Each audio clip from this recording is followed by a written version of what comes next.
Well, I used to ride the bicycle back in the cemetery every evening. And then I had a car wreck and broke my leg in several places, and I had hoped that I'd get the strength back, but never did, to ride it again. So I'm using it now for flowers, for a yard ornament. And my peacock is always watching over it very carefully. I'd always liked flowers.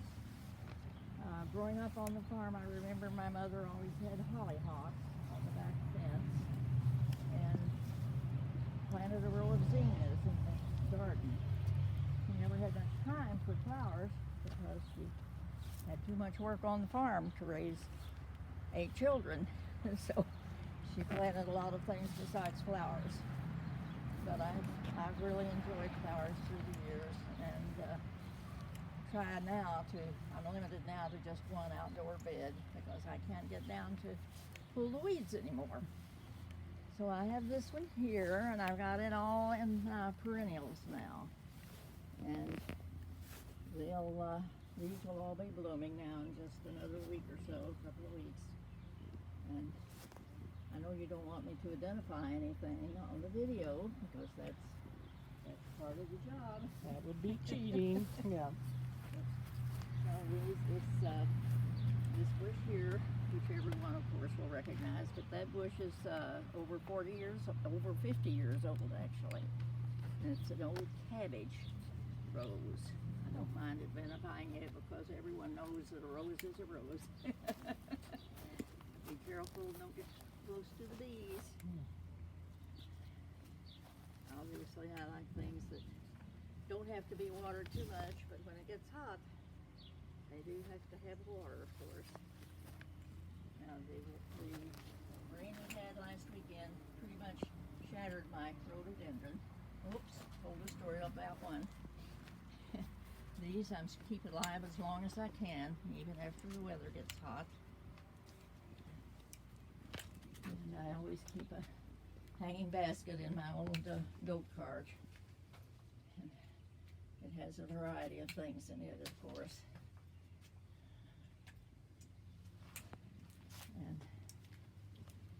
And I kind of decide on a color scheme every year when I first go to the greenhouse. And I nearly every year go to at least 3, sometimes 4 or 5 different places to buy flowers. It's easy to spend a lot of money on the annuals, of course.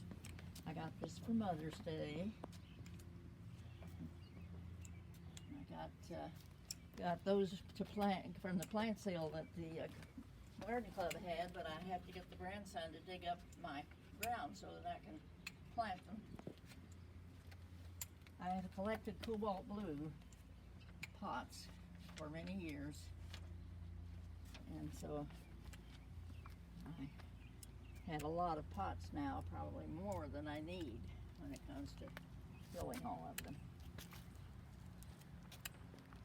I got this hanging basket for Mother's Day.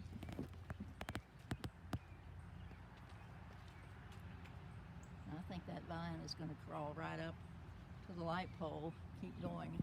I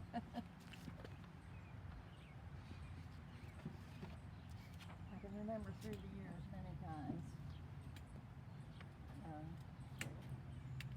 taking care of the flowers has been really therapeutic for me. If I'm stressed out over something, it's very helpful to me to go out and dig around and pull the dead heads and whatever needed to be done. I wish we could have photographed them about Friday because everything was just so beautiful before the rain came. But can't complain, we certainly need the rain.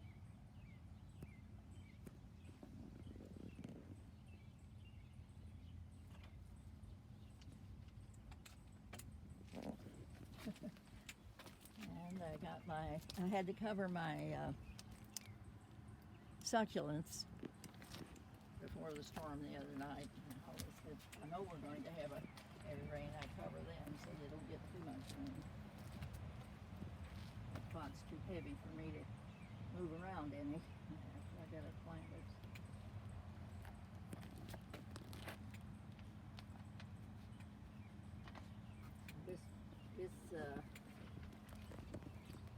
flower here, I would guess nobody's going to know what it is because I'd never seen it before when I got it at the plant sale. And again, rain shattered my peonies. The rain and the boys that do the weed eating. I had two different boys came. They can mow for me every week, and each one cut down a piece of peony bushes. So I told them to just stay away from this end of the yard from now on. Overzealous, yeah. Okay. So Liz, what's your favorite flower? Do you have a favorite one? My favorite flower is zinnia. I love zinnias. They're very hardy, of course. I love the bright colors, and they're a beautiful flower to cut to bring in for arrangements. And I don't have as many planted this year as I usually do. I couldn't resist. I just put a couple of out that will bush out, and put them where I can. They're bright. That's the thing I like about them most. I like the bright colors. And that's what is your top flowering tip? Well, it depends on whether it's indoor or outdoor, I guess. But I have found through the years to not overwater indoor plants. I think I have beautiful African violets on the other side of this window, and everyone always raves about them. And I said, well, you know, I may remember to water them about every 10 days and not too much, and even then. Outdoors is just the opposite, depending on the flower, of course, but you really have to pour the water to them when the weather gets hot. So other than that, you know, plant them in good potting soil if they're in a pot. Very good. Let them go. I think we have flowers with names, at least with an A and at least with a Z here. So good luck, everybody.